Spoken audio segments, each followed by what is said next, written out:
U produkciji Ruského kulturno-umetnického društva dr. Havril Kostelnik z Oskuli vyvezena dzecinska predstava Mače, ljubimce, jak cokačka ljubi kače, Roberta Takariča u režiji Aleksandri Lendjer. Ja baš šťastlivá, naiste.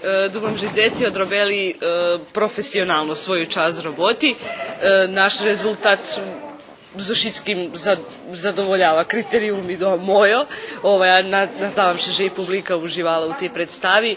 Ja nie môžem nič inšie povedať, okrem, že som prezadovoljná so sotrudníctvom, so društvom dr. Havril Kostelnik, gde me prilapeli, jak da som od včera tam, na iste.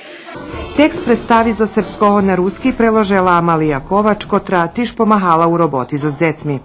Bardzo uživali i veľa šmichu bolo i na proboh i думам, že to baš také súčasné daco za njih. Všetky prehodza teraz pres toto ich odrastanje, u ktorým sú takú straceni, takú nervozni, takú...